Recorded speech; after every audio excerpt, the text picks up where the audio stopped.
Hey guys, it's Jonathan Bocher here from PlayGuitar.com. Today we're going to talk about how to tune your guitar.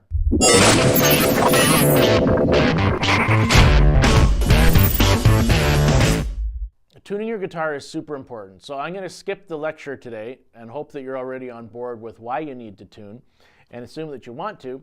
And we're just going to talk about using an electronic tuner to tune your guitar. So tuners come in all different shapes and sizes. I've got a Planet Waves one here. Actually, this is another Planet Waves. It's a capo that is also a tuner. One thing to note about this is that it only has 3 lights on it, right? So it's obviously tuned to E standard tuning, and all you get is an up or a down arrow and a green light if you're on tune. I've got a Polytune 2 from TC Electronics.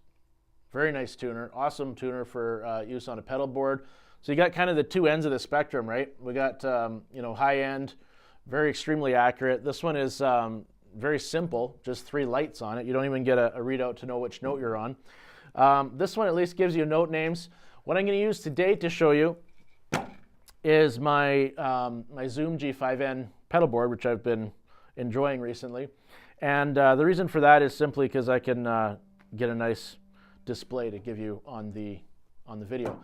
And really, all of these things function pretty much the same. You're either going to be flat, it's going to be showing on the left somewhere, if it's further. I'll give you an example. We'll just bring it up, okay? So here we are. First off, standard tuning, EADGBE, okay? I've done other lessons on the note names and stuff, so I'm not going to go over that further. But if your tuner gives you a note name, it's kind of hard to tune if you're changing your strings, and then you need at least a tuner that gives you note names, okay? But here you can see it says D sharp, so I want to come up in pitch until we get to E. Okay, now you see it wavered there up into the sharp territory, which is to the right of the center. If I keep on going, then it goes up higher to into where the tuner starts thinking it might be an F. So I want to bring it down and just center the pitch right there on the E. And a lot of tuners will often show you both the sharp arrow and the flat arrow together to kind of show you that, hey, it's locked on, right?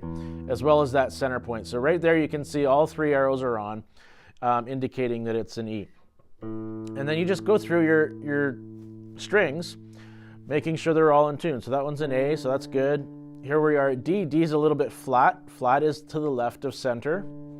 Okay, so we bring it up in pitch. Okay, so now that's pretty good. G, that one already looks good, so we're just going to leave it. Here's a B. This one needs to come up a little bit further. All right. And our E looks good. I wanted to show you a little trick to help you. This works good for basses as well, especially with basses, but I use it a lot with guitar too. Sometimes in the lower strings especially. By lower, I'm talking about the frequency, like the pitch, right? The 6, 5, 4 kind of thing.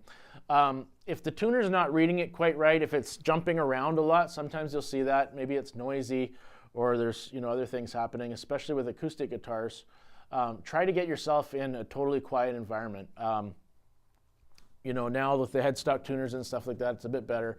But if you're not plugged in or the tuner's not attached to your guitar, make sure that you get in a quiet environment, because it's going to pick up, your guitar is just going to sympathetically vibrate to any other noise that's happening in the room, right? So you need that quiet. But let's say your tuner's not registering super clearly for some reason. Sometimes it helps to increase the pitch of your string, right? So what you can do is just play the octave. So if you've got an open E down here, 12th fret is your octave. So just play that, and you can tune to that. So here it shows me I'm a bit flat, right? And it is open as well. So I'm just going to bring it up a little bit. Too much. Now sometimes I like using the harmonic, because then that lets me still get that high note and tune at the same time, right? So to get a harmonic, all you got to do is put your finger directly over the 12th fret without actually pressing the string down to the 12th fret, and just pick it like that and take your finger off, and then now you got a nice harmonic, the same note. So only works at the 12th fret. Okay, and then you can tune using that. So that's a fun little trick that can be handy for you. One other thing to keep in mind is that you're tuning to A440. You'll see on this tuner, it actually says 440. Some tuners show that, some don't. If they don't show you 440, then assume that it is in 440. 40 is standard tuning, okay? So like, you know, if you go to a symphony or something like that, they'll be tuned to 440. Now there are other tunings available. 432 is a popular one, 444, things like that, right? People talk a lot about frequencies and things like this, and what they like to do is to change the whole kind of the tuning of their music into a different range of frequencies. And so you can do that by adjusting your tuning pitch. So what it is, if you want to know the science behind it, is this note right here is an A, and it is, if it's in tune, it is 440 hertz, which means that that string is going back and forth 440 times per second, right? You got 440 cycles per second. So that's the science behind it, and that's what the tuner is picking up on. It's measuring the number of times that string vibrates. And so all the different notes, they've got their own number, right? So if you double it, then that's 880. And so it's an octave. It's just double in math, right? So if you've got a 440, doubled is 880, and there you get an octave. Anyhow, there's a little bit of the science behind tuning. Probably won't help you on a daily basis, but hopefully the actual using of the tuner does. So head on over to PlayGuitar.com. You can take the free quiz. It's right there on the front page.